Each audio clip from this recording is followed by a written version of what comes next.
So, you know what's funny?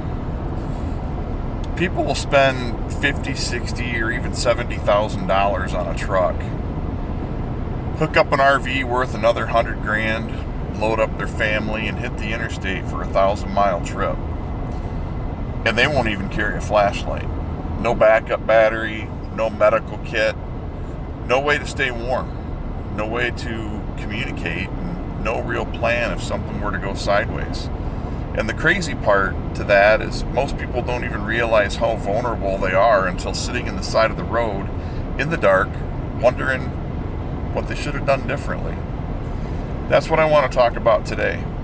In case you haven't noticed, I'm driving, or at least riding in the passenger seat of a truck right now on a very long trip. I want to talk about reality, not fear, not doom. Because preparedness doesn't start in a bunker. It starts right here, in your vehicle. Hey everybody, welcome back to Equipped and Ready. If you're new here, this channel is all about practical preparedness for normal people. No fantasy, no scenario, no pretending. We're all living in an action movie. Just real world ways to stay capable when life gets inconvenient.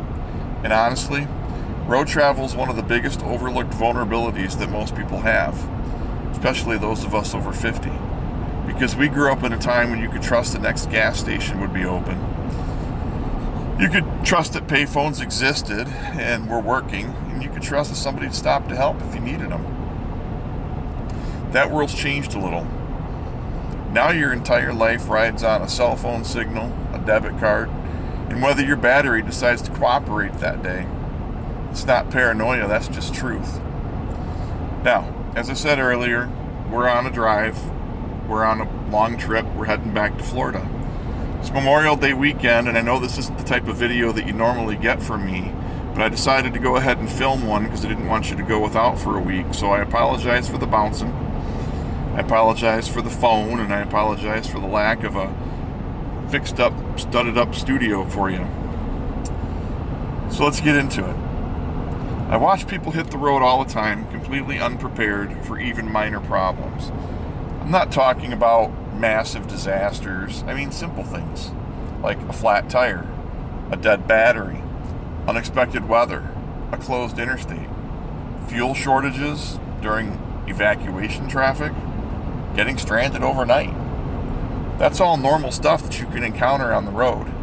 And yet most vehicles out there are basically rolling living rooms. What do I mean by that? I mean, people carry snacks and coffee, phone chargers, maybe a blanket. Yeah, we've got one of those in here right now. But nothing that actually keeps them operational. And that's a problem. Your vehicle isn't just transportation anymore. It's your shelter. It's your communications hub. It's your evacuation platform. It's your survival tool if things go wrong far from home, especially if you travel regularly like we do. So, let me explain something. Preparedness doesn't mean filling your truck with tactical nonsense. You don't need to look like you're invading another country.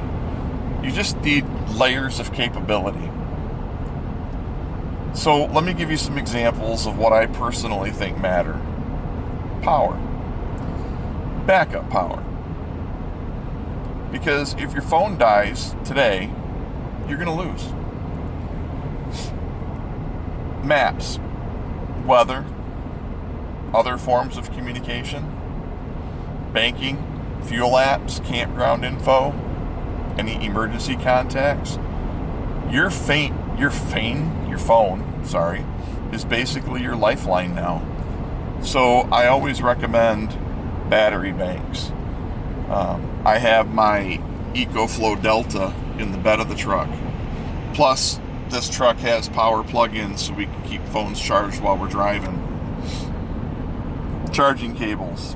We have 3 or 4 readily available to us, and several more back in our communications kit in the bed of the truck. Multiple charging methods. We've got USB, we've got AC adapters, we've got the power bank in the bed of the truck.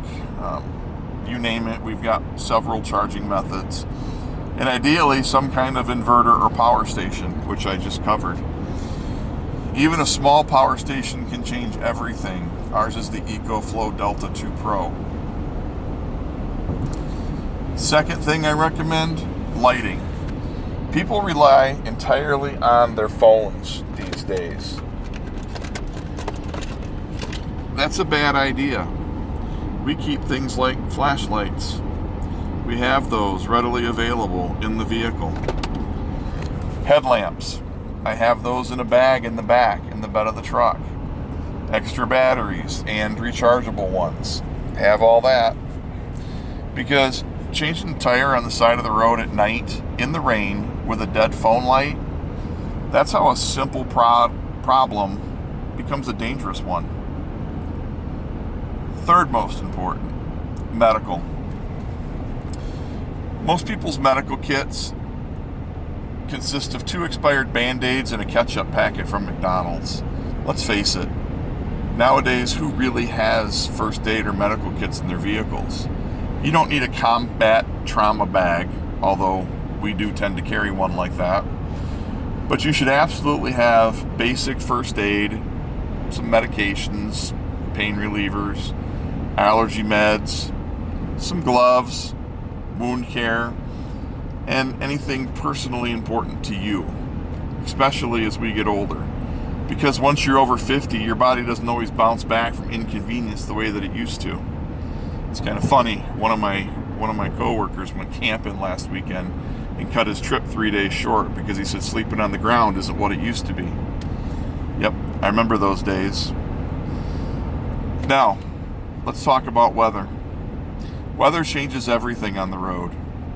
Rain, ice, extreme heat, fog, high winds.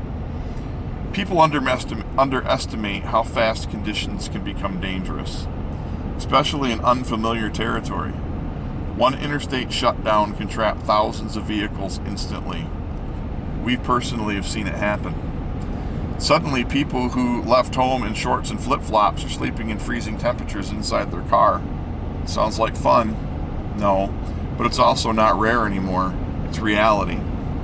Which is why I always believe in carrying extra water. We have 2 cases of it with us now.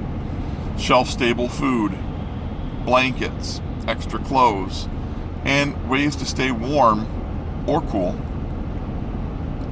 Not because I'm expecting the apocalypse, but because life happens.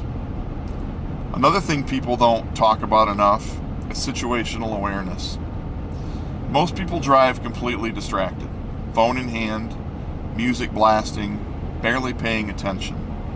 Meanwhile, they're running low on fuel, they're driving into storms, kind of like we're getting ready to, and they're ignoring the warning signs or stopping in sketchy areas because their GPS told them to.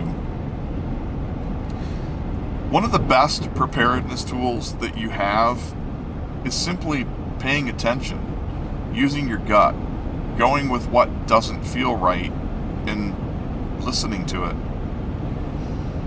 Know where you are, know your fuel range, know where exits are, and know what weather's ahead. We know that we're getting ready to come into some thunderstorms, but we can't really avoid them. Prepared people avoid problems before they happen. That's the real goal. And this applies beyond vehicles. Preparedness is really about reducing dependency. That's it.